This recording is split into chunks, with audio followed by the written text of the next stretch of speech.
মাথার উপরে যার কোনো অভিভাবক নাই, যে কারো বিধি নিষেধ মানে না, সে তখন আর মানুষ থাকে না,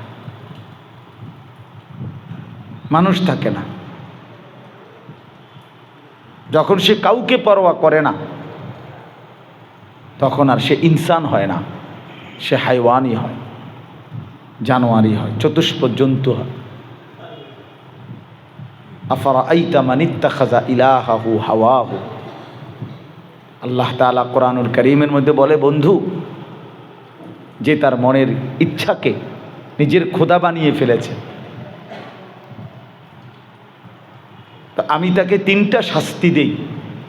ওয়া আদাল্লাহুল্লাহু আলা ইলমিন, 1 নম্বরে আমি আল্লাহই তাকে ইচ্ছে করে একদিন পথ ভ্রষ্ট করে দেই, পথ ভুলায় দেই। ওয়া খাতামা আলা সামঈহি ওয়া কলবি, এবং আমি তার কান এবং অন্তরে মোহর মেরে দেই। আর ওয়া জাআলা আলা বাসারিহি গিশাওয়া, আমি আল্লাহই তার চোখের সামনে পর্দা ফেলে দেই। এবার কানও বন্ধ, চোখেও পর্দা, দিলও বন্ধ, পথও ভোলা। তখন সে যা ইচ্ছা তাই করে। আমাদের এই প্রজন্ম নিয়ে এক সময় আমাদের কষ্ট হবে, এখনই কষ্ট হচ্ছে। বহু মা বাবা অসহায়ের মতো নিজ সন্তানদের হাতে রীতিমতো অসহায়। টাকা ওনার, বাড়িটা ওনার, ঘর ওনার, গাড়ি ওনার, সম্পদ ওনার, দলিল ওনার, কিন্তু সন্তানদের অসভ্যতার কাছে, হিংস্রতার সামনে পিতামাতা রীতিমতো অসহায়, অসহায় একদম কিছুই বলতে পারতেছেন, নীরবে তাকায় আছে ছেলের অধঃপতন।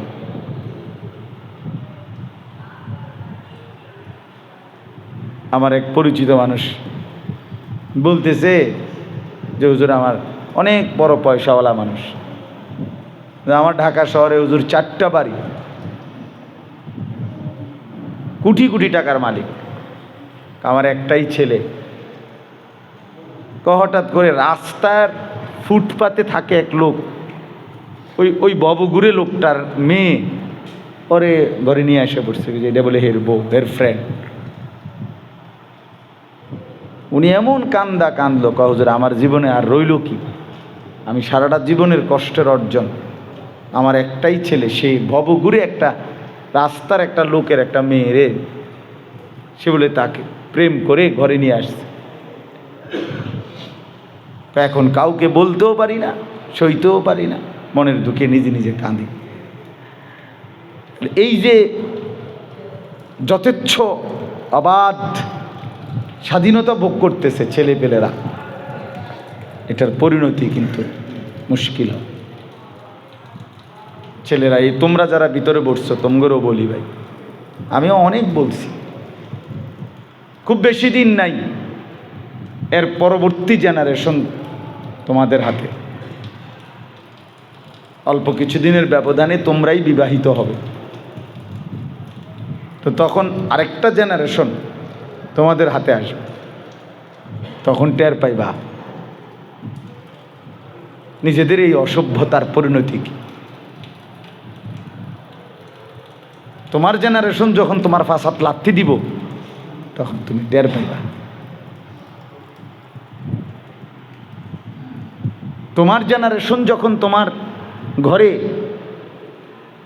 তোমার উপস্থিতিতে ওপেন, পরের নিজ ঘরে এসে জেনাবে বিচার করবে ওপেন, তখন টের পাইবে। আজকে কিছুই মনে হয় না, কিন্তু এর খেসারত দিতে হবে। আমরা কিতাবে পড়ছি, ভয়ের কথা শুনে ইমাম শাফিঈ রাহমাতুল্লাহ আলাইহি বলছেন, আমি নিজে পড়ছি আরবি কিতাবে, এখনও আছে আমার কাছে আরবি কিতাব, আদ্দা ওয়াদ দাওয়া, এই কিতাবে আছে। ইমাম শাফিঈ রাহমাতুল্লাহ আলাইহি বলছেন, আয-জিনা কারজুন, জিনা ব্যভিচার, নারীর সাথে অসভ্যতা, এটা একটা করজ, এটা একটা ঋণ তিনি বলেন সেই ঋণ তোমাকে তোমার ফ্যামিলির কাউকে না কাউকে দিয়ে আদায় করতে হবে।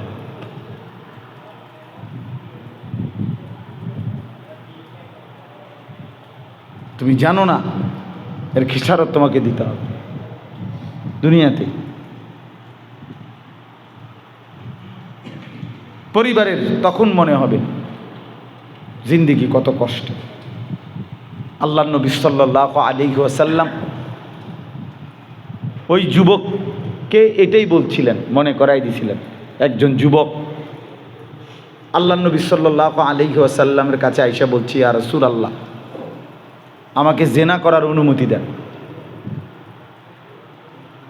ব্যভিচারের অনুমতি দেন। নবী সাল্লাল্লাহু আলাইহি ওয়াসাল্লাম বললেন, যুবক কাছে আসো। তারপরে বললেন, শোনো, তুমি কি এটা পছন্দ করো যে তোমার বোন তার সাথে কেউ জেনা করুক? সেই যুবক তরবারি বের করে বলল, আমি এক কোফে তার কল্লা ফালাই দেব।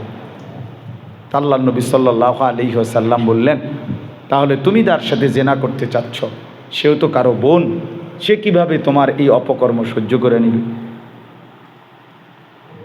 নবী সাল্লাল্লাহু আলাইহি সাল্লাম এরপরে বললেন, যুবক তুমি কি চাও তোমার মা খালার সাথে কেউ জেনা করুক? সে বলল, না, অসম্ভব, আমি তরবারি দিয়ে গর্দান ফেলে দেব।